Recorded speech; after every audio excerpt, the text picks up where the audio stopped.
La PEC tiene dos ejercicios, cada uno de los ejercicios tiene dos apartados. El primero es algo Mm, más geométrico y el segundo tiene más que ver ya con funciones de varias variables. En el mm, primero, en la parte geométrica, lo que te dicen es, tenemos una recta que pasa por el origen.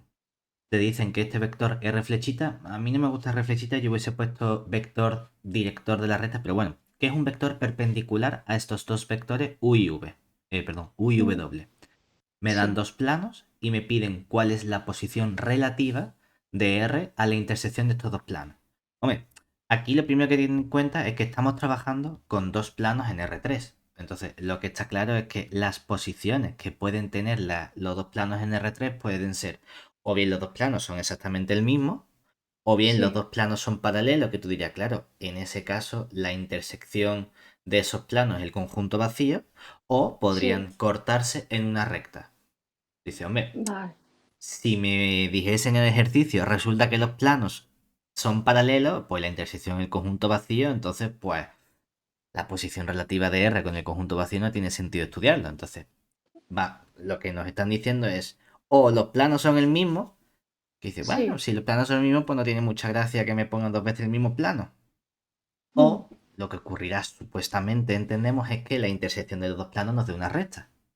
Entonces, vale, básicamente lo que me están diciendo es, tienes dos rectas en el espacio, ¿qué va a ocurrir con esas dos rectas? Ah, pues las dos rectas pueden ser de nuevo paralelas, pueden cruzarse o pueden cortarse en un único punto.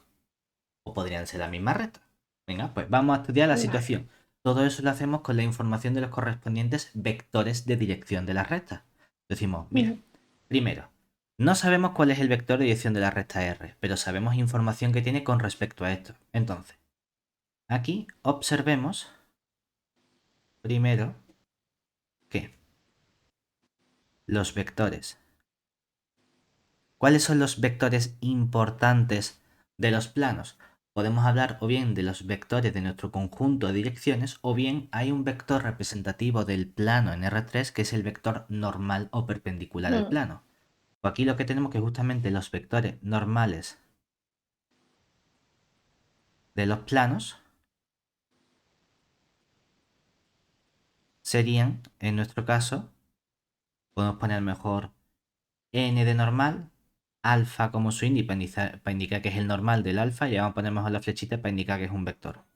mm, Nos quedan los coeficientes de las distintas coordenadas, que sería, en este caso, a que multiplica la x, no a y, entonces 0, y el z tiene la componente b, ¿vale? Por otro lado, el vector normal al plano beta nos quedaría el x está multiplicado por la c, el y está multiplicado por 1, que he cortado un poquito la y, y la z tiene un 0. Si te fijas casualmente, este vector A0b, que es el vector normal del plano alfa, se corresponde con el vector u que nos han dado en el ejercicio. sí, Mientras que el vector C10 se corresponde casualmente con este vector W que nos han dado en el ejercicio. ¿Qué sabemos sí, nosotros entonces? Como la recta o su vector de dirección R es perpendicular a estos vectores, ¿cómo podemos sacar la intersección de estos dos elementos? A continuación, supongo, como los vectores normal de alfa, ¿cómo lo ponemos? Este vector no es paralelo al vector normal de beta, eso me está indicando que los dos vectores o los dos planos no son planos paralelos. Como no son planos paralelos, o bien son el mismo plano, que te diría, no, no pueden ser, porque seguirían siendo paralelos, por lo tanto la única opción posible es que los dos planos sean diferentes. Si los dos planos son diferentes, entonces los planos se cortan forzosamente son, en una recta. ¿Vale? Pues sí, sabemos que alfa intersección beta es una recta que podemos denotar, pues no sé, como hemos cogido la recta R, podría RS, es decir, S va a ser la recta alfa intersección con beta.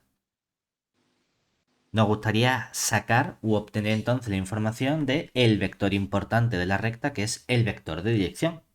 Oye, pues, ¿cómo sacamos entonces? Voy a poner d su s para indicar aquí al vector de dirección o vector director de la correspondiente recta S.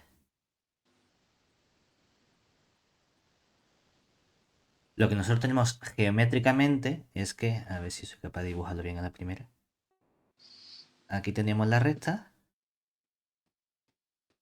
Aquí un plano. Aquí el otro plano.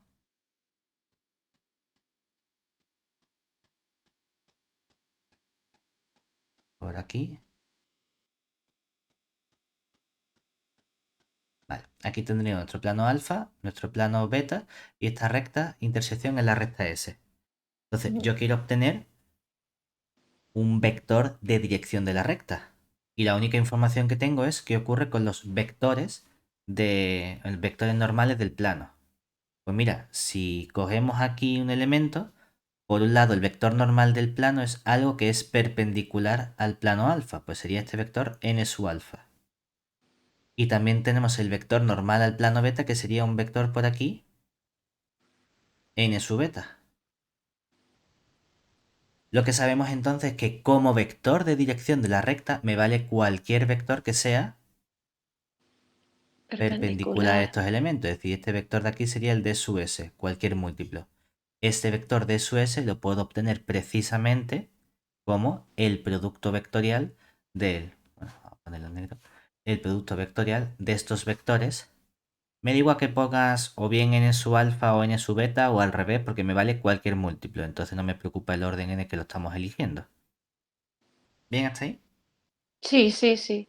Básicamente, como estos vectores son el u y el w, pues podríamos decir que un posible candidato a vector de dirección de la recta S es el vector u flechita vectorial con el w flechita. ¿Vale? Pero resulta que el vector r es perpendicular tanto a u como a w. Y precisamente, ¿qué genera siempre por definición el producto vectorial de dos vectores? El producto vectorial me devuelve un vector con una propiedad importante, y es que ese nuevo vector que nosotros construimos es siempre Siempre es perpendicular a perpendicular. cada uno de esos dos vectores. Entonces uno dice, Sí. mira, yo no sé qué vector será, pero sé que este vector de aquí es perpendicular tanto al vector u flechita como al vector w flechita.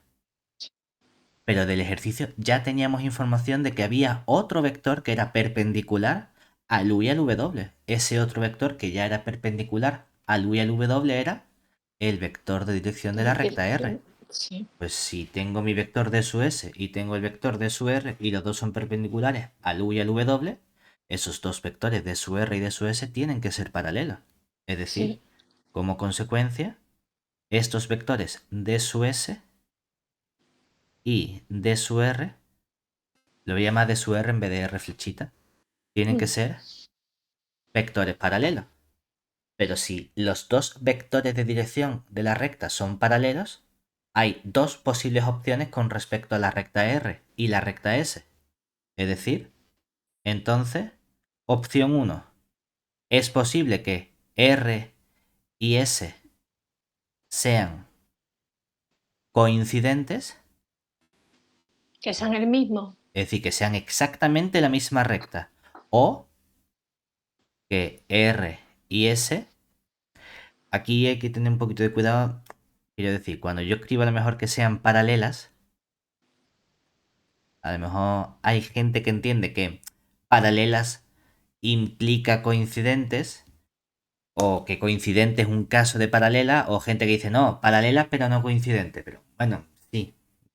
Aquí cuando decimos paralela lo estamos indicando, pero con R intersección con S igual al conjunto vacío. Entonces la pregunta es, ¿en cuál de las situaciones estamos? ¿Son la misma recta o son paralelas pero tienen intersección vacía? Pues dependerá de si tienen algún punto en común o no. Porque si son paralelas, si no tienen ningún punto común, automáticamente la intersección es el vacío. Pero si son Sí, paralelas y tienen un punto en común, es que tienen que ser forzosamente la misma recta. sí, Bueno, pues vamos a analizar la información que tenemos entonces de las dos rectas. ¿Qué sabemos de la recta R? Observemos que sobre R, lo único que sabemos es que pasa por el origen, sí, con nuestro punto que sería el 0, 0, 0. Y de la recta S, bueno, que la recta S la hemos calculado como alfa intersección con beta, y como estos eran dos planos que tenía la ecuación, realmente tenemos unas ecuaciones implícitas, es decir, tenemos la ecuación ax más b por z igual a 0 y cx más y, perdón, igual a acá, porque igual aquí, acá, sí, sí, ¿no? he Ah, puesto sí, igual a 0 porque me ha dado la gana, igual acá, y aquí igual a 0, ¿de acuerdo? Entonces, el único punto, lo único que conocemos de la recta R es el punto 0, 0, 0. Entonces, lo único que yo puedo utilizar es, pues vamos a ver si ese punto, el 0, 0, 0, también está en la recta S o no.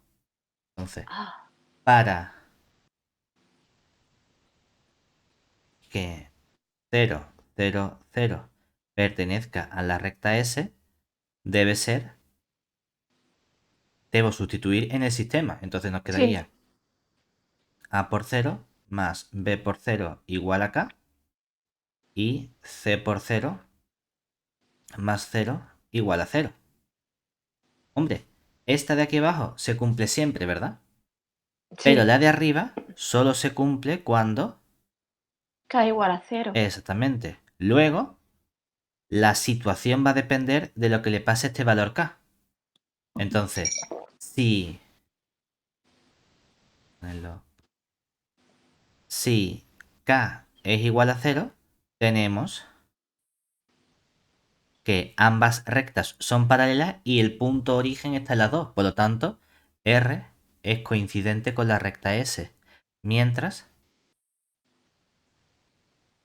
que si el valor K es distinto de 0, entonces, ¿qué ocurre?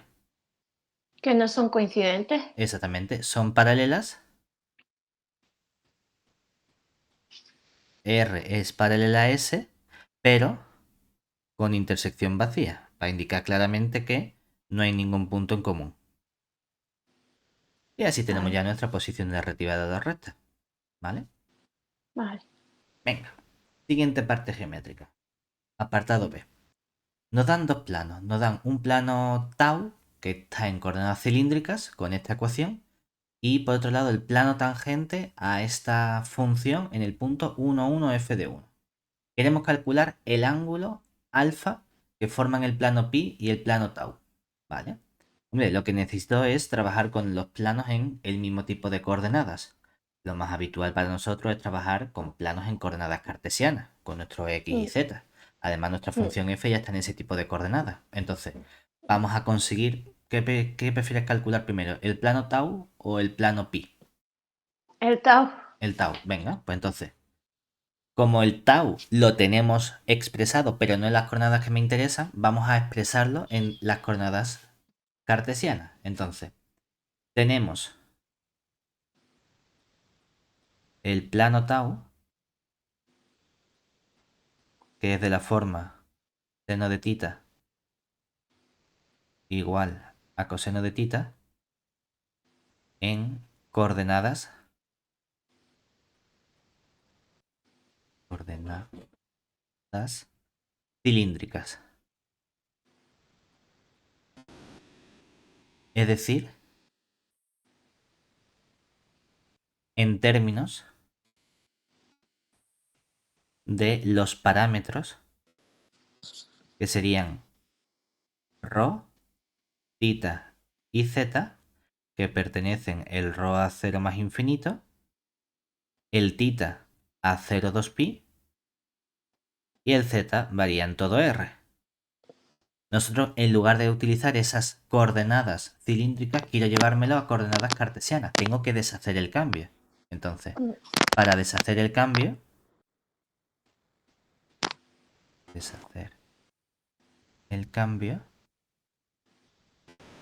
usamos que la relación que conocemos en las coordenadas es que x se expresa como rho coseno de tita, la variable coordenada y se expresa como rho seno de tita, y la coordenada z en verdad se queda igual como z. Por lo tanto, si yo tengo una ecuación que sería seno de tita igual al coseno de tita, debo hacer algún tipo de operación para conseguir que aparezcan x, y o z. Hombre, la z tiene toda la pinta de que no va a aparecer, porque salvo que yo multiplique por z por la cara, no vamos a tener nada. Pero lo que sí puedo hacer es que como la coordenada o componente ρ es un número distinto de 0, puedo poner aquí y multiplicar toda esta ecuación por ρ y tener ρ y primero seno de tita, Sí. y luego obtenemos aquí entonces ρ coseno de tita. Y con esto que teníamos, que en lugar de escribir ρ seno de tita, puedo decir, ah, pues mira, toda esta parte de aquí es simplemente mi coordenada cartesiana y. Y luego a tener ρ coseno de tita, puedo decir, pues toda esta parte de aquí es mi coordenada cartesiana x. Entonces, si nos da más coraje, podemos decir, oye, pues resulta que este plano tau en términos de x y z, que serían nuestras coordenadas cartesianas, ¿qué prefieres? ¿Pasa la y restando o la x restando? La X para la Izquierda. izquierda. Entonces tendríamos y menos x igual a 0. Y este sería nuestro plano, pero en coordenadas cartesianas.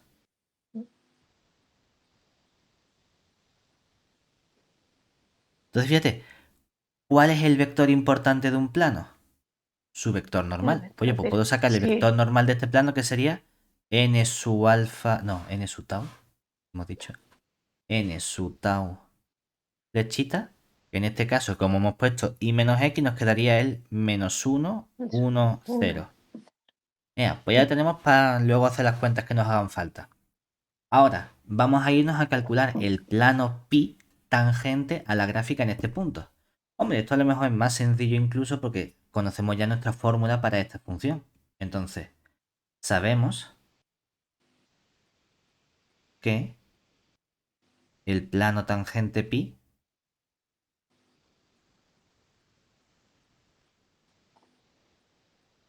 a la gráfica o a la función f en el punto 1, 1 viene dado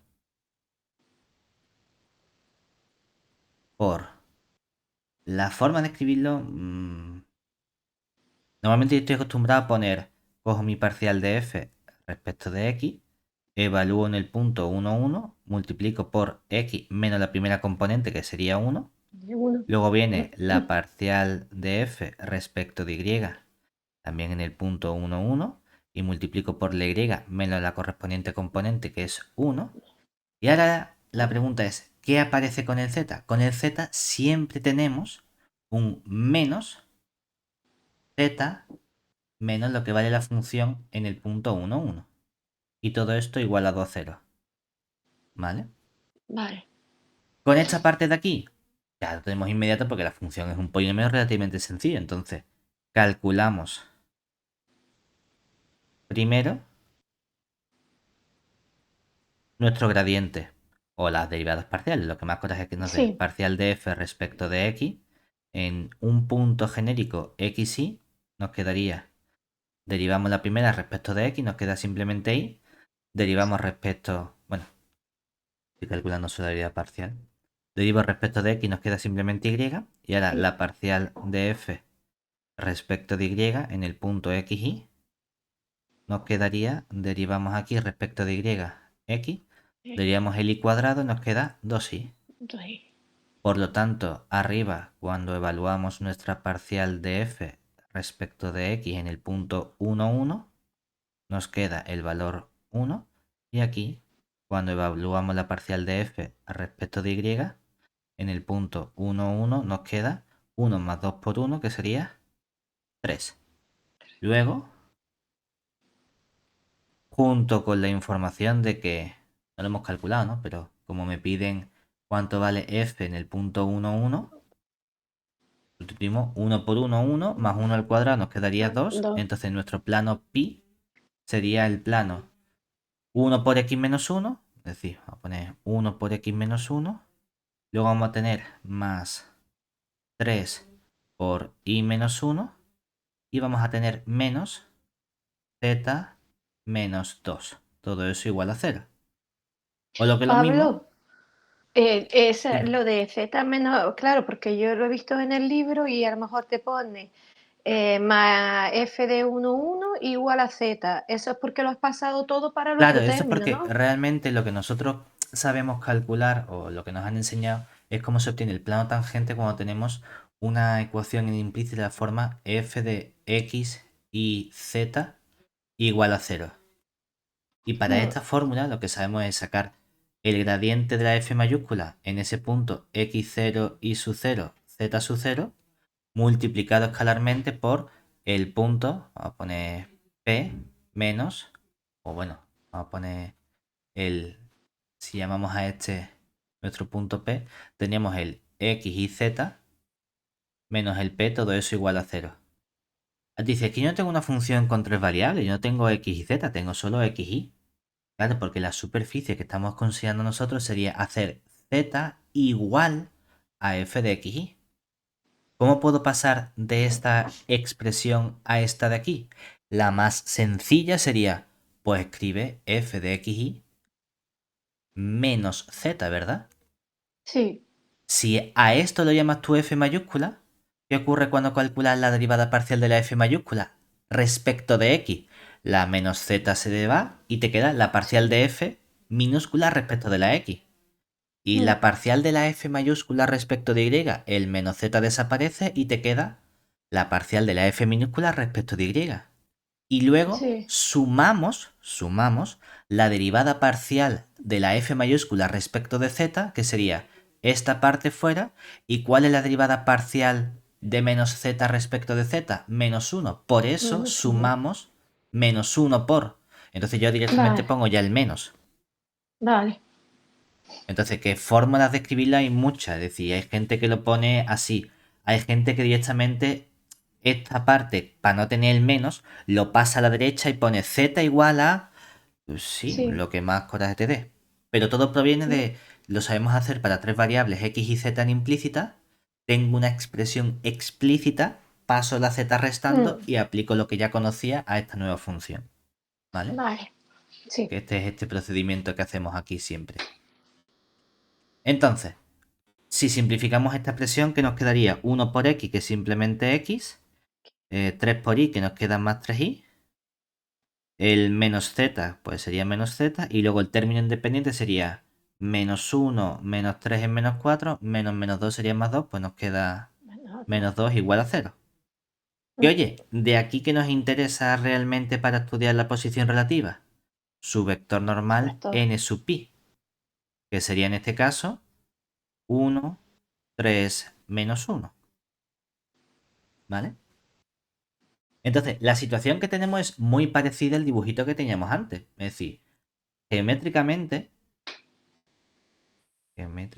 tenemos dos planos que se están cortando. Es decir, tenemos un plano. Casi siempre hago el mismo dibujo, sean o no sean los planos, pero bueno, a lo mejor lo puedo inclinar un poquito para que no parezca que es siempre perpendicular. Este por aquí, ahora este así,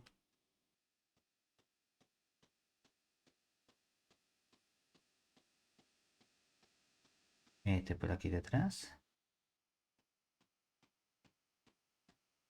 Vale.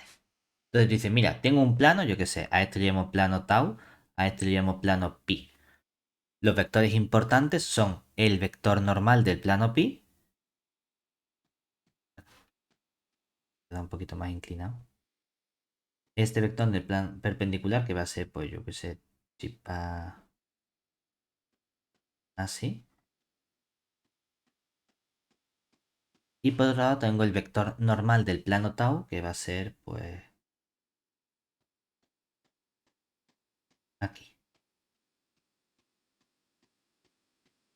Y nosotros queremos estudiar el ángulo que forman estos dos planos, ¿verdad? Mm, Entonces, geométricamente, ¿cuál sería el ángulo que forman los dos planos? Tú dices, muy sencillo.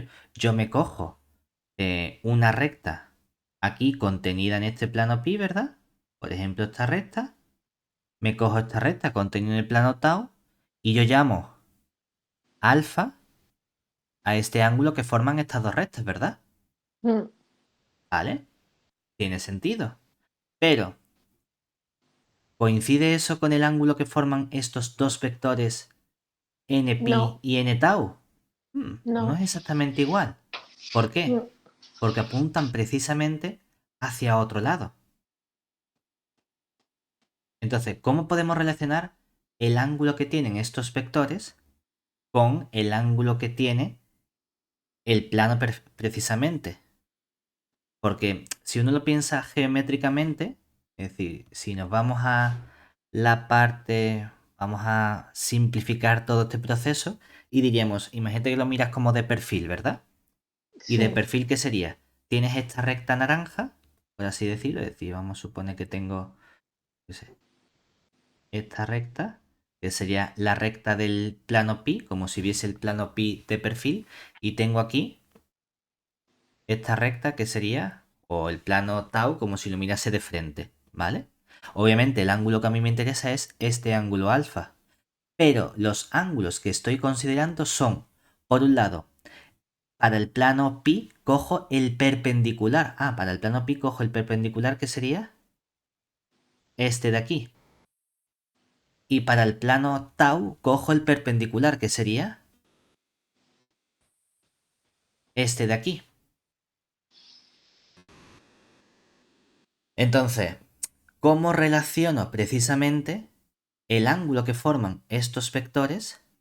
Es decir, el n tau con el n pi, con el ángulo alfa que es el que tienen. Hombre, si nos fijamos, si este ángulo es el ángulo alfa, este ángulo de aquí también es El alfa, ángulo ¿verdad? alfa. Sí.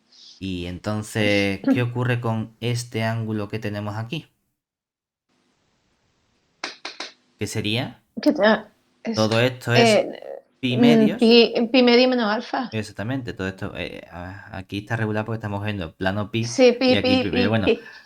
pi medio menos alfa, ¿no? Y entonces, Sí. este trocito de aquí, ¿cuánto sería también? Pi medio menos alfa. Y entonces, ¿cuál es el ángulo que forman el n tau con el n pi? El ángulo Pues que forman n flechita tau y n flechita pi sería, es pi cojo medio menos este alfa. pi medio menos alfa, le sumo este alfa y le sumo este trocito que sería pi medio menos Pi alfa, medio ¿verdad? menos alfa. Sí. ¿Y todo eso que nos queda entonces?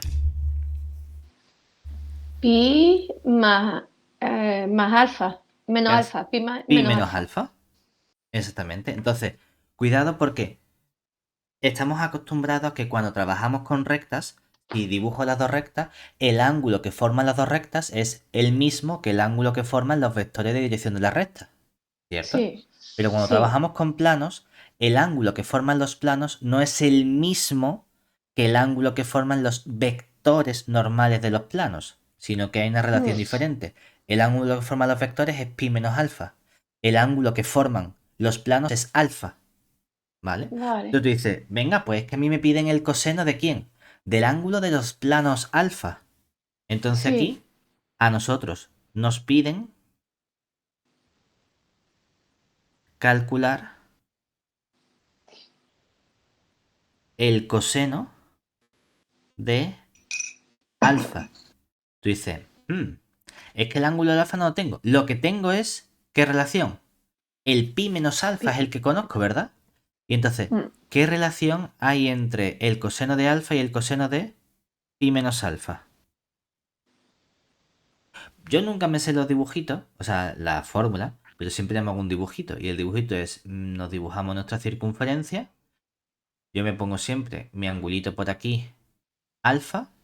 Y entonces el pi menos alfa que representa a nuestro pi, le restamos este trocito alfa. Entonces todo este ángulo hacia aquí es nuestro pi menos alfa. El coseno representa la parte horizontal, este trocito y este Sí, trocito. Esta parte horizontal mide lo mismo, pero uno apunta hacia la derecha, que es positivo, el otro apunta y hacia la otro. izquierda, que es negativo. Entonces la relación que hay entre estos dos ángulos es que el coseno de pi menos alfa es menos el coseno de alfa o viceversa. Y ahora, para esta fórmula de aquí, ¿qué hacemos? Este coseno de pi menos alfa sí es el ángulo que forman estos dos vectores, el vector morado y el vector azul. Ah, pues mira, para esta parte podemos utilizar la fórmula del producto escalar con esos dos vectores. Porque entonces lo que tenemos aquí es que tengo un cociente donde aparece por un lado el producto escalar del vector n tau con el vector npi,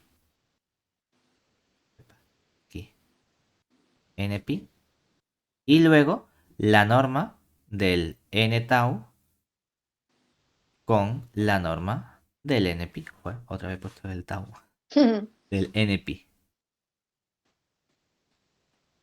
¿Qué nos quedaría todo esto entonces? Menos producto escalar de estos dos vectores. Teníamos aquí nuestros vectores, vamos a colocarlos por si acaso, que eran el vector.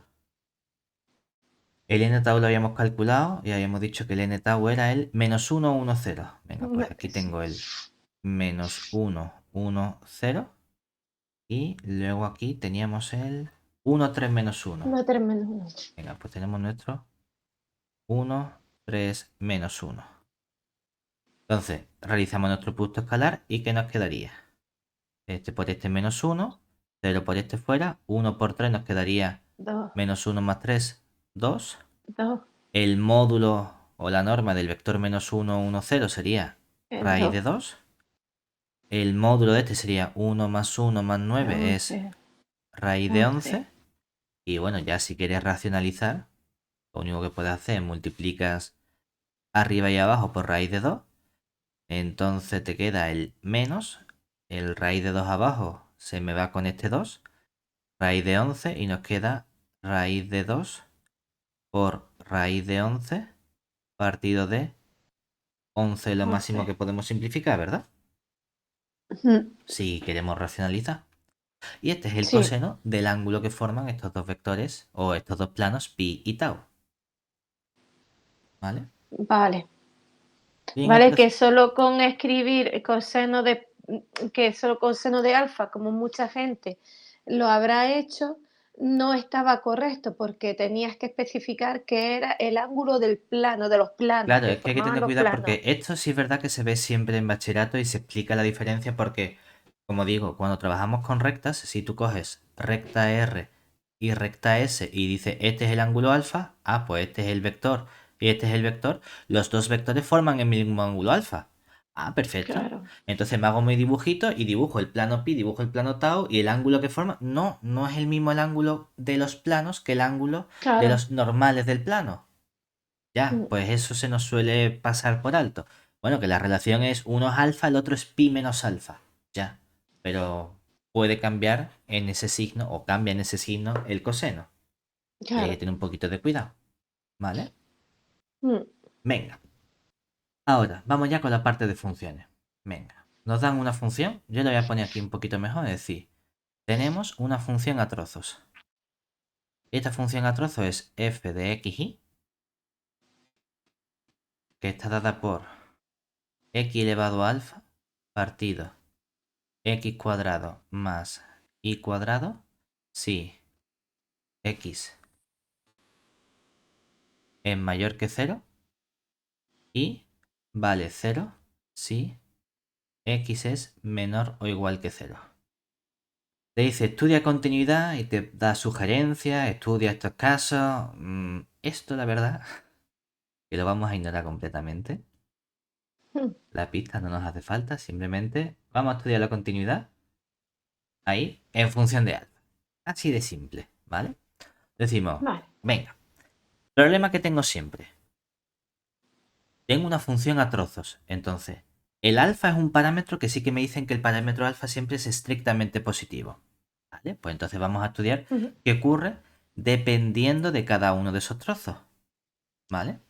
Como el parámetro alfa siempre es estrictamente positivo, mi función, si x mayor que 0, es un cociente de polinomios. En el cociente Mm. de polinomios solo puede haber un fallo cuando el denominador se haga 0, ¿verdad? Sí, El denominador se hace 0 únicamente en el punto 0, 0. Pero sí. el punto 0, 0 no pertenece a esta región porque 0 no es mayor estricto que 0. Entonces, vamos a Mm. estudiar cada trozo por separado. Es decir, observemos que, primero, si x es mayor estricto que 0, entonces f1 de xy la defino como el trozo correspondiente, que es x elevado a alfa partido x cuadrado más y cuadrado, es continua en todo su dominio, Sí. porque son funciones elementales y no hay ningún Elemental. problema, ¿vale?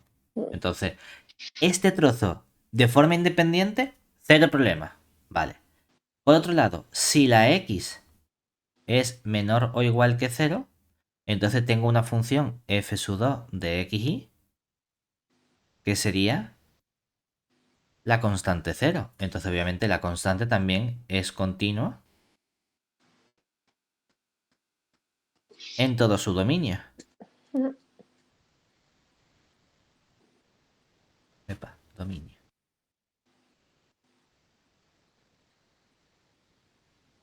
Entonces, ¿dónde puedo tener problemas? Donde hay un cambio de definición, ¿verdad? Sí, Entonces, los problemas debemos estudiar qué ocurre donde la función cambia de definición. Es decir, en los puntos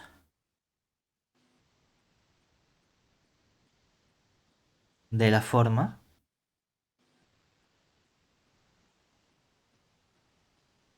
tengo dos componentes, ¿verdad?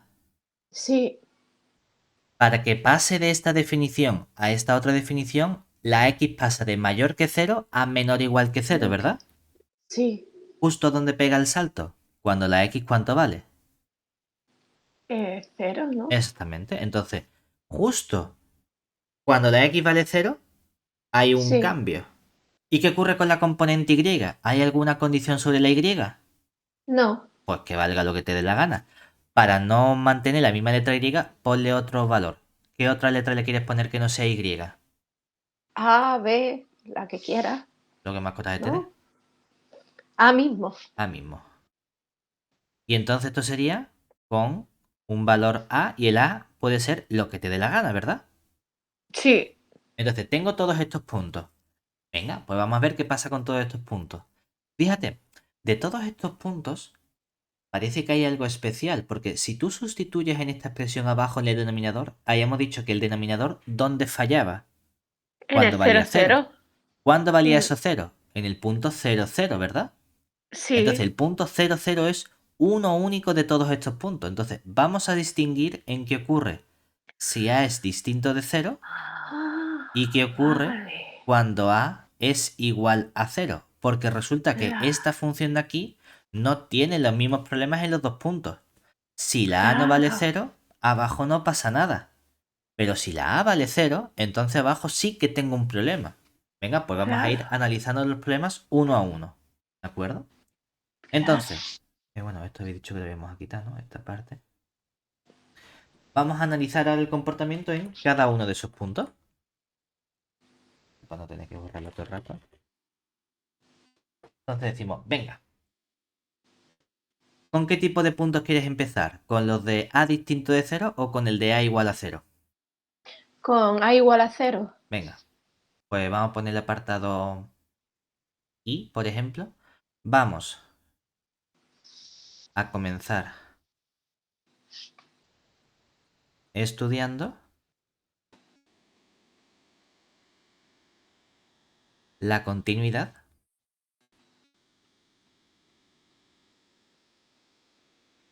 en función o en el punto 0, 0. ¿Vale? Mm, Vamos a ver qué ocurre dependiendo de los valores de alfa, ¿cierto?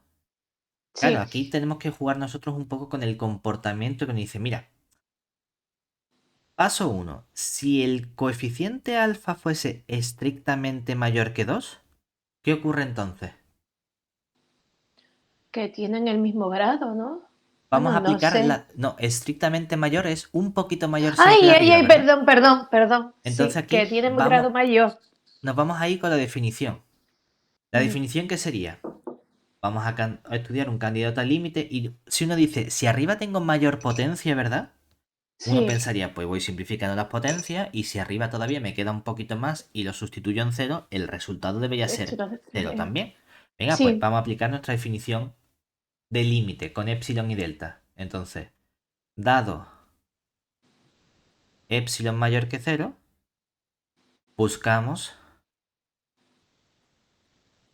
delta mayor que cero, tal que si cero es menor que la norma del punto xy menos el punto 0, 0, que es el punto en el que queremos estudiar y esto es más chico que mm, delta, entonces, ¿qué nos gustaría? Que la función fuese más chica que epsilon. chica, Pues sí, entonces, como la función es una función real, pongo valor absoluto y tengo f de xy menos 0. Bueno, cero. vamos a poner O cero, cero, menos, o cero, da igual. menos f de 0, 0, ¿vale? Y f en el 0, 0, no vamos a mi definición. En el 0, 0 es si la x es igual a 0. Si la x es igual a 0, te da igual lo que valga la componente y, ¿verdad? ¿Cuánto vale la Sí, componente y en x igual a 0? O aquí, esto vale siempre la función 0, ¿verdad? cero, O sea sí, que esto sería 0. cero. Venga, entonces, ¿aquí qué tenemos que estudiar entonces? El valor absoluto de x elevado a alfa entre x al cuadrado más y al cuadrado.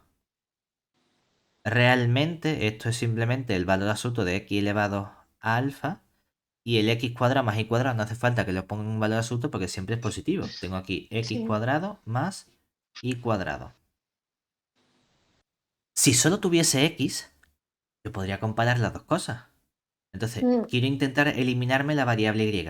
Ah, mira, la y al cuadrado es siempre mayor o igual que mayor 0, ¿verdad? que cero. Sí, Entonces, si sumo x cuadrado en ambos lados, x cuadrado más y cuadrado es mayor o igual que 0 o que cero. x cuadrado más 0, ¿verdad? Sí, Y x cuadrado más 0 vale x x cuadrado. cuadrado. Pero aquí está dividiendo. Si divido, este mayor o igual se invierte y nos queda Invierte. Menos. menor o igual. Pues nos queda arriba valor absoluto de x elevado a alfa dividido entre x al cuadrado. Como ahora todo está en términos de x o del valor absoluto de Mm, x, yo puedo expresar esto como el valor absoluto de x, todo eso elevado a alfa alfa menos menos 2. 2. Mm, Pero, ¿qué ocurre con este valor absoluto de x elevado a alfa menos 2? Que como esta norma de x y menos 0, 0 es más chico que delta, fíjate, voy a ponerlo aquí a lo mejor arriba, que la norma del xy menos el 0, 0 sea más chica que delta por definición de norma, lo que significa es que x cuadrado más y cuadrado es siempre más chico que delta al cuadrado. De sí. aquí, en particular, con esta misma desigualdad, podemos sacar por un lado que x cuadrado es más chico que delta al cuadrado, Cuadrado. o lo que es lo mismo que el valor absoluto de x es más chico que delta, y Mm, por otro lado, si nos hiciese falta, que y al cuadrado es más chica que delta al cuadrado, o lo que es lo mismo que el valor absoluto de y es más chico que delta. Ujú. ¿Aquí qué nos interesa utilizar? La parte del x. Ah, pues yo De puedo poner aquí, entonces que esto es más chico que delta elevado delta a elevado. alfa menos 2. El único problema que tengo o que debo evitar es que haya cosas dividiendo. Dice, bueno, es que a Mm, lo mejor delta elevado a alfa menos 2 tiene una potencia negativa, entonces está dividiendo. No, porque como alfa es mayor que 2, a algo un poco más grande que 2 le resto 2. Entonces el exponente que tiene el delta es siempre siempre estrictamente positivo. positivo. Luego ahí el Sí, delta siempre está multiplicando.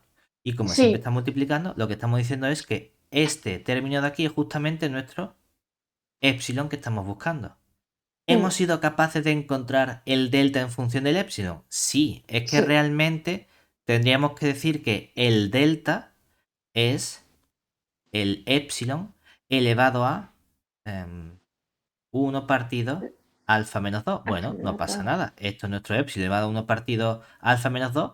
Y como hemos encontrado nuestro delta, tenemos garantizada la continuidad. Es decir, por sí, definición, si alfa es mayor estricto que 2, la función siempre es continua en el punto 0, 0. Es decir, luego, si alfa es mayor que 2, tenemos que f es continua en 0, 0. Vale, pero creo. es que ahora me faltan los valores de alfa que están entre 0 y 2. Sí, Venga, pues vamos a ir justo al caso límite, ¿verdad? Caso límite, ¿cuál sería? ¿Cómo lo había puesto? Como punto. Caso límite sería ahora, ¿y qué pasa si alfa es igual a 2? Claro que entonces nuestra función a trozo, ¿qué aspecto tiene? Nuestra función f de xy sería la función, ya puedo poner x al cuadrado porque es era justamente nuestro cuadrado. valor, partido Sí, x cuadrado más y cuadrado. Tengo nuestra función a trozos, ¿verdad? Que sería esto si el punto x es mayor estricto que 0 y mm, aquí vale 0 si x es menor o igual que 0. mira Aquí vamos a pensar un poco en nuestra intuición matemática, tratar de desarrollarla, porque básicamente tú dirías, oye, pues a lo mejor la función o es continua o no es continua. Pero de los casos 50-50 si no tengo ni idea, ¿verdad? Pero normalmente cuando tenemos funciones de varias variables, que son funciones polinómicas, cuando el cociente, los dos polinomios tienen el mismo grado, solemos encontrarnos que no hay continuidad de la función en el punto. Justamente aquí tenemos un cociente donde grado de arriba, x cuadrado, que sería 2, grado de abajo, el x cuadrado más el y cuadrado, tiene grado 2. Entonces uno dice, por mi experiencia, tiene toda la pinta de que en el origen va a haber algún problemita. Vamos a sí, ver si es así. ¿Cómo vamos a ver si es así? Las herramientas que nosotros tenemos para probar que algo no existe sería, vamos a tratar de buscar algo que no coincida. sí, Supuestamente ese límite, si fuese continuo, tendría que valer cero, que es lo que vale la función en el origen. Por lo tanto, vamos a claro. estudiar algunas de las herramientas que pueden ser límites direccionales, límites reiterados, alguna dirección especial para ver que eso falle. ¿Cuál probamos? Hombre, pues a priori no sé. Vamos a tratar de ir a lo más sencillo. De todos esos límites, los más sencillos serían los límites reiterados. Entonces, como nuestra Mm, intuición nos está diciendo, tiene pinta de que va a haber un fallo, vamos a comenzar por el límite reiterado. Oye, que a lo mejor resulta que tú dices, es que prueba los límites reiterados y salen bien. He tenido que irme a una dirección que sea igual a x cuadrado más 7. Puede ocurrir. sí, Ahora, en un examen, tú no tienes que probar paso a paso todas las cosas. Me refiero, no tienes que ir. No, yo pruebo primero con el reiterado, luego con el otro, luego con la recta, luego con el parábola, luego con. Si tú ves directamente, veo que este es el que falla y yo veo directamente a ojo, porque se me ilumina la Virgen aquí con más Ramanujan, que si cojo y igual a x elevado a pi partido logaritmo de 7 y eso sale, pues tú sí. pruebas directamente con esa. No tienes que decir, no, yo tengo que hacer todo el procedimiento con todos los previos. No. Lo de ir paso a paso lo hacemos cuando no tenemos ni puta idea. Si tú tienes idea, Es, ve directamente a donde crees que falle. es que falla en los reiterados. Exactamente. Entonces, aquí, por ejemplo, decimos, vamos a probar con el que creemos que falla directamente. Es decir, vamos a estudiar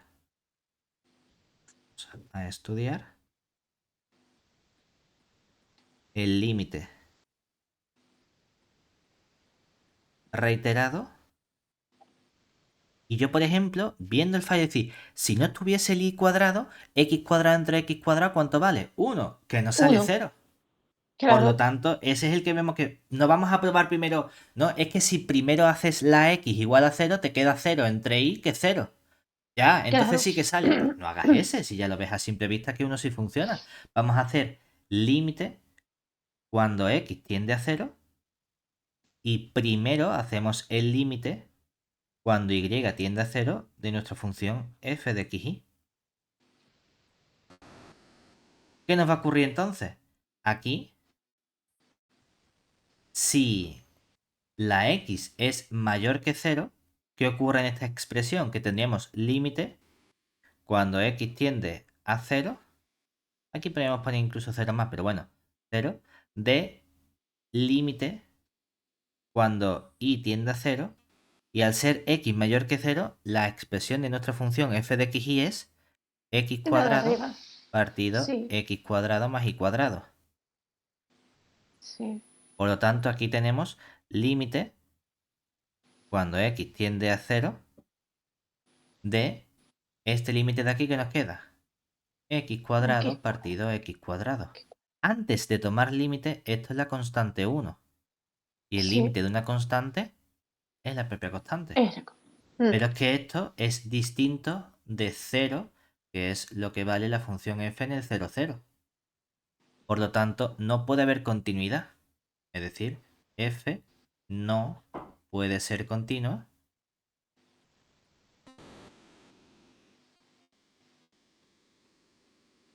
en el punto 0, 0 cuando el valor alfa es exactamente igual que 2. El único caso que nos queda por estudiar para el origen sería qué ocurre con alfa entre 0 y 2. Es decir, por último, si 0 es menor que alfa, que es menor que 2, claro, mi función a trozos sigue siendo, ya no puedo decir es x cuadrado, tengo que seguir poniendo como x elevado a alfa. Pero mm, tengo un cociente de polinomios y ahora, ¿qué polinomio tiene mayor grado? El del denominador. Entonces tú dices, sí, si igual que antes, cuando el alfa era mayor estricto que 2, la idea era que iba a haber una potencia mayor multiplicando y entonces no iba a haber problema, ahora la mm, potencia mayor se queda abajo dividiendo y si divido entre 0, las cosas se me fastidian. Entonces sí, tiene pinta de que esto va a fallar. Pues vamos a buscar sí. qué es lo que puede fallar. Entonces vamos a Vale. ver igual. Si creo que falla, ¿qué empiezo? ¿Con direcciones? ¿Con reiterados? No sé, vamos a probar con reiterados a ver qué pasa. Si probamos con el mismo límite retirado, es decir, de nuevo, estudiamos el límite reiterado, que sería límite.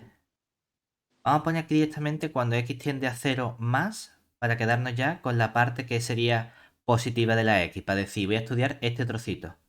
Es decir, del límite cuando y tiende a 0 de f de xy. ¿Qué nos quedaría aquí? Como estoy en 0 más, sería límite cuando x tiende a 0 positivo del límite cuando y tiende a 0.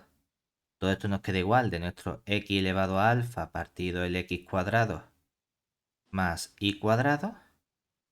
Esto se nos queda como el límite cuando x tiende a 0 por la derecha de x elevado a alfa menos 2. Como el alfa es más chico que 2, esto ahora es negativo y entonces este límite nos queda más infinito, porque nos va a quedar un poquito del 0 dividiendo. 0 elevado Sí, a mínimamente algo, pero está dividiendo. sí. Claro, es que importante, una cosa importante es que este primer límite unidimensional, ¿qué le ocurre? Este límite unidimensional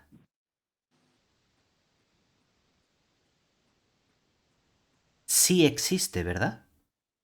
Sí, El límite unidimensional existe y vale x elevado a alfa menos 2. Ese es el valor de este límite unidimensional. Pero el correspondiente límite reiterado no existe. Entonces, Cuando existe un límite unidimensional, pero no el correspondiente reiterado, sí que puedo decir no existe el límite doble, y si no existe el límite doble, no puede haber continuidad. Es decir, Vale. entonces el límite doble no existe y, por tanto, f no es continua en el origen 0, 0 cuando 0 es menor que alfa, que es menor que 2. Vale, Pablo, una cosa Dime. que, a ver, te voy a preguntar yo, pero seguro que a lo mejor mucha gente se lo plantearía. Has puesto cuando y tiende a cero solo, sin derecha e izquierda, porque la función está definida en el tramo Porque ya ha x por cogido la que el x sea derecha, mayor que 0, exactamente. sí, ¿no? Sí, Por sí. eso hay, porque si Realmente, tú, si lo quisiésemos hacer hipercompleto, podríamos haber dicho, yo quiero estudiar el límite tal cual. Es decir, yo quiero estudiar el límite cuando x tiende a 0 del límite cuando y tiende a 0 de tu función f de x y, ¿verdad? sí, Él dice, ¿la función se comporta siempre igual a izquierda y derecha del 0 o a izquierda y derecha de y? Y dice, pues mira, la verdad es que la y me da igual, pero la x sí depende, ¿verdad? sí, Entonces, por eso digo, mira, si la x se acerca por la derecha, entonces da igual lo que valga la y, la función siempre es esta. Si tú haces el límite cuando la x tiende a 0 por la izquierda, del límite cuando y tiende a 0 de tu función f de x y, ¿ahora qué ocurre? Que ahora toda esta función, ¿cuánto vale? A la sí, izquierda del 0 mi función se define como cero, 0. Límite de la constante 0 es cero, es 0 también. Entonces te queda límite cuando x tiende a 0 por la izquierda de 0, que es también 0, ¿verdad? Pero sí, hemos estudiado dos límites laterales. Tengo una función cuyo límite lateral vale por un lado el x elevado a alfa menos 2, por otro lado vale 0, y el límite de esto vale por un lado más infinito y por otro lado 0, ¿verdad? sí, Realmente de esta parte es de la que nosotros concluimos que no existe el límite reiterado cuando x tiende a 0, límite cuando y tiende a 0 de nuestra función f de x y. Entonces, el límite unidimensional sí existe, el límite reiterado no existe, por lo tanto, lo que concluimos aquí es que el límite doble no existe. no existe. Pero hemos dicho, bueno, realmente esto no nos ha hecho falta porque automáticamente si uno de los límites laterales no existe, obviamente el límite completo No, tampoco existe. sí, Pero que podríamos haber dicho, no, mira, yo estudio los dos límites laterales y si hubiese empezado por el de 0 por la izquierda, me hubiese salido 0 y dice, ah, pues tiene buena pinta. Y ahora estudio el límite sí, por la derecha y dice, ostras, este me ha salido infinito. Vaya por Dios, si hubiese empezado por este, automáticamente hubiese dicho, pues ya no existe límite doble y como no existe mi límite doble, no puede haber continuidad. Pues sí. Fíjate, ya mm, tenemos, de toda la función hemos estudiado cada trozo por separado, continua y continua. Hemos mm, estudiado donde las cosas cambian de definición únicamente un punto, ¿verdad? Que sería el 0, 0. sí, cero, Todavía nos cero. faltan un montón de puntos que son todos los que nos dan problemas en el x cuadrado más y cuadrado, ¿cierto? Sí, Entonces, por último ahora, y tan solo falta estudiar, tan solo falta estudiar la continuidad de f en los puntos 0a con a distinto de 0, mm, ¿vale? Dice, claro, normalmente lo que nosotros queremos estudiar es un límite doble. ¿Qué límite doble? Hacemos límite cuando el punto xy tiende al punto 0a de nuestra función f de xy, ¿verdad? sí, Tú dices, ¿y aquí qué pasa con nuestra función? Claro, esto es un límite doble, ¿verdad? Entonces, sí. ¿qué tipo de función tenemos en este límite doble?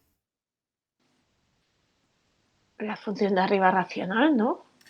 Bueno, es que aquí te estás acercando a un punto que es 0A, ¿verdad? Y eso puede ser o bien 0 o positivo o negativo, ¿verdad? Sí. Entonces, ¿en cuál de estos casos estamos? Entonces, nos gustaría estudiar ese límite doble, ¿verdad? Y tú dices, ¿cómo estudio el límite doble?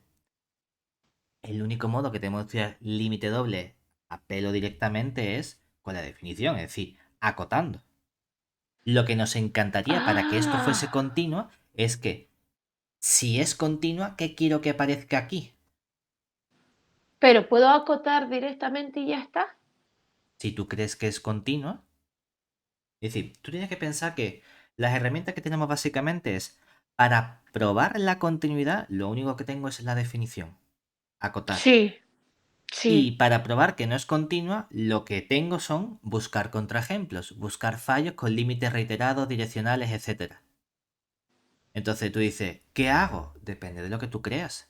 Si tú crees que es continua, no hace falta que te pongas a probar. Mira, he probado este límite reiterado y sale bien. Y he probado este límite direccional y sale bien. Y he probado este límite con esta otra dirección y sale bien. Y he probado 10 millones de cosas y todas salen bien. Entonces acoto. No dice, no, mira, si yo creo que va a salir bien, directamente puedo acotar. Igual que eso dice, si creo que va a salir mal, directamente puedo irme a donde creo que va a estar el fallo y coger ese único límite. Lo que nos Vale. gustaría para que fuese continua es que, por definición, esto coincida con f en 0a, ¿verdad? Sí, Obviamente, en el punto 0a, lo único que me interesa es cuánto vale la x, menor o igual que 0, ¿verdad? Entonces, en todos los sí. puntos de la forma 0a, esto vale 0. Cero. Entonces, la pregunta que yo tengo que hacerme es, ¿este límite doble vale 0 o no? Pues vamos a Claro. verlo. Es decir, Acoto y ya me sale entonces. Claro. acotamos directamente. Entonces, usando la definición, habría que acotar. ¿Qué expresión es la que tenemos que acotar? Pues el valor absoluto de f de xy Sí. menos lo que vale f de 0a. Te va. Pero ojo, ahora, ¿qué valores son los que puedo utilizar? Los del punto, es decir, lo único que puedo utilizar es que 0 tiene que ser menor que la norma del punto xy, pero no resto ahora el punto 0, 0, ahora resto el punto El punto 0a. cero A. Y esto tiene que ser menor que el delta, es decir, la condición sería que x menos 0, eso es el x al cuadrado luego, y menos a, eso es y menos a al cuadrado menor que 0, ¿vale? Mm. Cuidado que es importante. El f de 0a, pues esto de aquí siempre vale 0, ¿verdad? O sea que Menor lo que que estoy cero acotando, o menor que delta. perdón, menor que, he puesto 0, menor que el delta al cuadrado, menor que Vale. delta al cuadrado. Gracias. Aquí lo que tenemos entonces es simplemente nuestro valor absoluto de f de xy. Mm. Y tú dices, vale, ¿y quién es valor absoluto de x? Pues realmente es otra función a trozos, ¿verdad? ¿Y esta otra Sí. función a trozos cuánto vale? Ah, pues depende. ¿De qué depende? De lo que le pase a la x. Si la x es mayor que 0, entonces aquí nos queda valor absoluto de x elevado a alfa partido el x cuadrado más el y cuadrado. Mientras que si la x es menor o igual que 0, ¿qué nos queda aquí? Un cero. Entonces, obviamente, esta parte de aquí con el 0 siempre va a funcionar bien, ¿cierto? Mm. Porque claro, ahí lo único que estoy diciendo es, si eso es menor que, o sea, si eso vale 0, da igual, el delta que cojas siempre va a ser un delta mayor que 0. Pues para adelante. Sí. Entonces puedo coger el delta igual que el epsilon. Aquí, por ejemplo, tú puedes decir, yo elijo aquí delta igual que epsilon y que sea el que sea mayor que 0, porque siempre se va a cumplir que 0 es más chico que epsilon y ese es nuestro delta. Perfecto. Mm. La pregunta es, esta parte de aquí, ¿qué hacemos? Porque ya no estoy en los puntos, en el punto 0, 0, estoy en el punto. Cero A. Y entonces tú dices, ¿pero aquí hay algún problema en realidad? Es que, fíjate, precisamente, si estudiamos el punto 0A, tenemos que cuando x es mayor que 0, la función, que sería nuestra función f de xy, ¿cómo está definida? Como x elevado a alfa partido x cuadrado más y cuadrado, ¿verdad? Sí. Y yo puedo evaluar entonces qué pasa en ese punto o qué pasa cerca de ese punto, en un entorno de ese punto.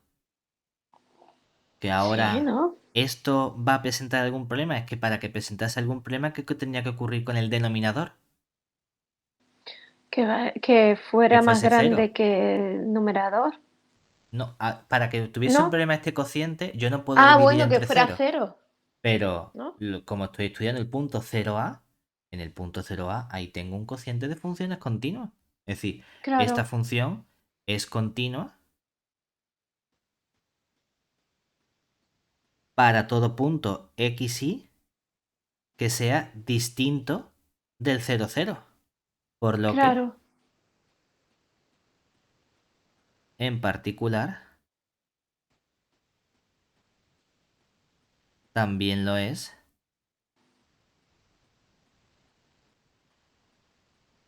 en el punto, cero en, A.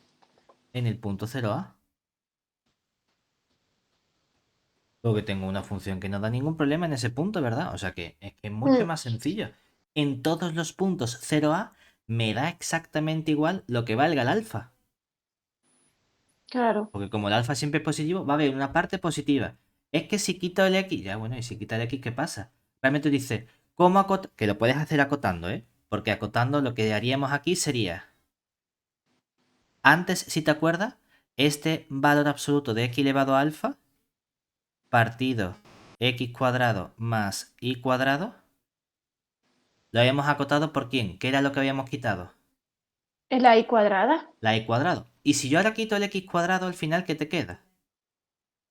El x elevado a alfa, Fa- el y partido la cuadrado, I y tú dices, pero es que cuadrada. ahora el y cuadrado no se me hace cero, ¿verdad?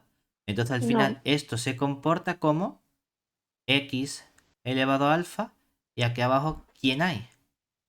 una delta. Bueno, Pero con sí, un ¿no? valor a, ¿verdad? Es decir, Ah, igual que ¿verdad? de aquí sacas valor absoluto de i menos a es más chico que delta, entonces lo que está diciendo aquí, por así decirlo, es que el i varía entre qué valores. El a pasa sumando sería entre menos delta delta, tendría el a menos delta y el a Y más era más delta. delta, sí, Entonces todo esto lo puedes determinar en función del a menos delta y el a más delta. Por lo tanto, tú todo esto de aquí lo tienes en términos de un delta elevado a alfa y un valor, como esto es menor y está dividiendo, pues sería así un a menos delta, no, al revés, a más delta, mm, no, a menos delta, que es el negativo, todo eso al cuadrado o algo similar, ¿verdad?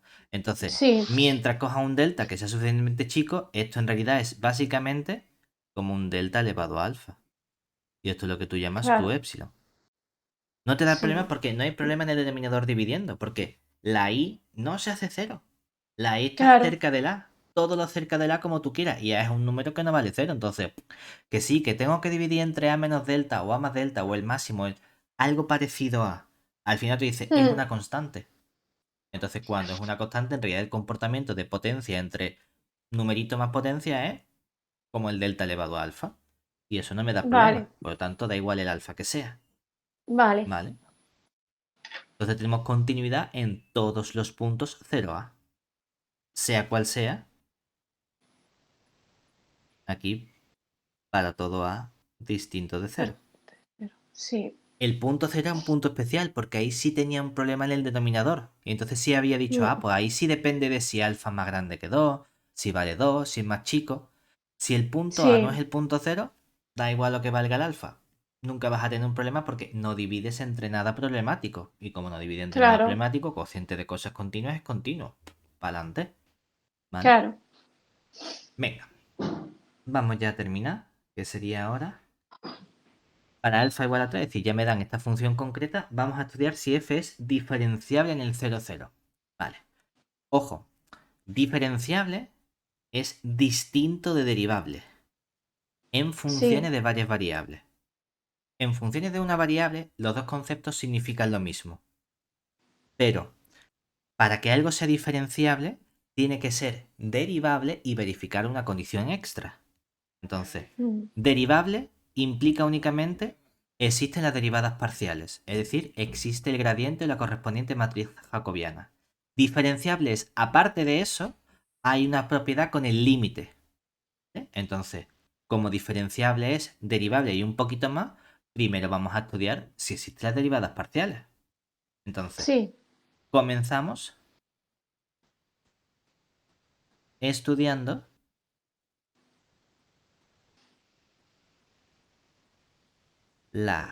voy a poner derivabilidad de f en 0,0. Es decir, la existencia de las derivadas parciales. ¿Y cómo estudiamos existencia de derivadas parciales en un punto? Siempre con la definición. sí. Siempre que queremos estudiar derivadas en un punto, tenemos que aplicar la definición. Entonces, ¿por cuál quieres empezar? ¿La parcial de x y la parcial de y? Por la parcial de X. Venga, por seguir por orden, eso me gusta. Vamos a coger la parcial de f respecto de x en el punto 0,0. Oye, que esto es notación. Esto es el modo en el que se Mm, escribe. Cómo se define esto es mediante el límite cuando yo normalmente pongo h H. tiende a 0 Sí, y cojo la función en el punto que sería el punto 0,0 más el parámetro h, porque la derivada parcial es un caso particular de una derivada direccional. Entonces multiplicamos el h por el vector correspondiente. En el caso de las derivadas parciales lo hacemos respecto de los vectores de la base canónica, es decir, multiplicamos h por el vector 1, 0. Todo eso le restamos lo que vale f en el punto 0, 0 y mm, dividimos entre h. Venga, nos quedaría límite cuando h tiende a 0. Arriba, 0 más h por 1 sería f en h. 0 más h por 0, 0. ¿Cuánto vale f en 0, 0? La x, bueno, voy a poner primero f en 0, 0. Y ahora todo esto dividido entre h, ¿verdad? Si la x es menor o igual que que 0, ¿cuánto vale vale f de 0, cero. 0? Esto Sí, siempre vale 0. O sea que el límite que tenemos que estudiar en realidad es el límite cuando h tiende a 0 de f de h, 0 dividido entre h. Pregunta, ¿f se comporta siempre igual dependiendo de h? No, depende de, como la h está en primera componente, depende si la primera componente es mayor que 0 o menor o igual que 0. Como tengo este límite, vamos a estudiar los dos límites laterales por separado. Es decir, cómo el comportamiento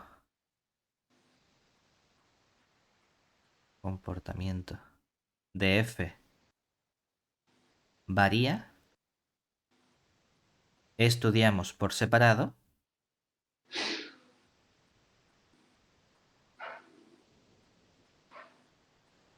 qué ocurre con...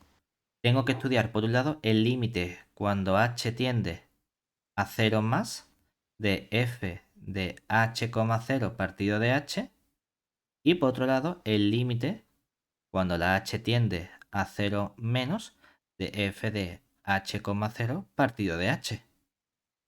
Hombre, esta de aquí abajo es fácil porque si la primera componente h es menor estricto que 0, mi es función cero. vale siempre 0. O sea que aquí tengo Mm, límite cuando h tiende a 0 por la izquierda de 0 partido por h. Ojo, esto no es una indeterminación, esto no es 0 partido por 0. Porque antes de tomar límite calculo eso. Y 0 dividido entre algo que no es 0, esta cuenta de aquí es cero. nos da 0. Y el límite de la constante 0 vale 0 también. 0. Primer límite calculado.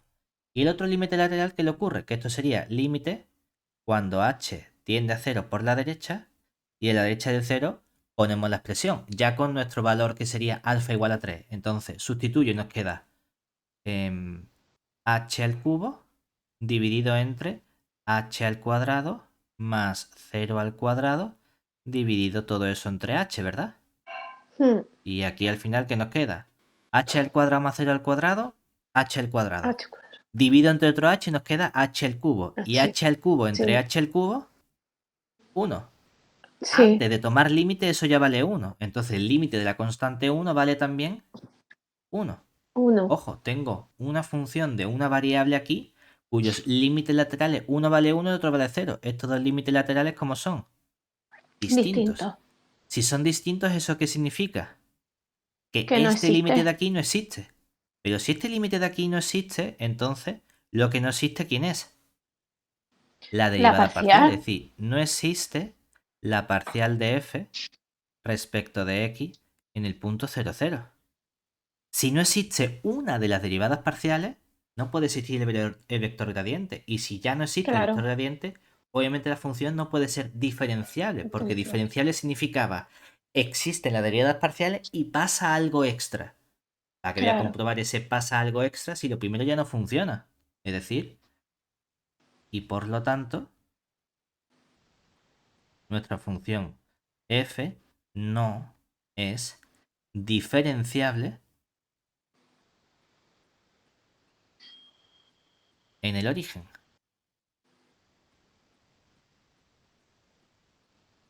Y con eso tenemos Vale. ya la PEC completa.